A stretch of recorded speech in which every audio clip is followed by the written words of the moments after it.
Tony, তোমাকে একটা কথা বলার ছিল। আমার বান্ধবী নেই সাথী, ওই দেখো আসছে। ও আমাকে চ্যালেঞ্জ করেছে, তোমাকে যেভাবে হোক বোকা বানাবে। তাই নাকি? আসতে ওকে কি করে বোকা বানায়? এই, তুই এখানে কি করছিস রে হঠাৎ করে? সেই কোয়েশ্চেন তো আমি তোকে দেবো না। আর আমি টনিকে সব সত্যি কথা বলবো। কি বলবে বলো?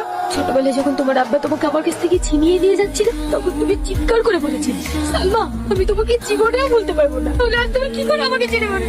বিশেষ করে টনি, আমি সালমা, ও সাথী। বাহ সালমা, তোমার বান্ধবী তো ভালো অভিনয় করতে পারে গো। কত সিনেমাতে কাজ করা দরকার। আমার চোখের পানি তোমার কাছে অভিনয় মনে হলো টনি। আরে না না, অভিনয় মনে হবে কেন? একদম ন্যাচারাল অ্যাক্টিং করেছো। চলো, আমাদের এবার লেট হয়ে যাচ্ছে। তোকে বলেছিলাম না সাথী, আমার সঙ্গে চ্যালেঞ্জ করে তুই কোনোদিন জিততে পারিসনি, আর পারবিও না। হেরে গেলি তো। তোমাকে আমি কি করে বুঝাবো টনি? কে মেয়েটা? চিনতে পারছো না? আব্বা, সালমা।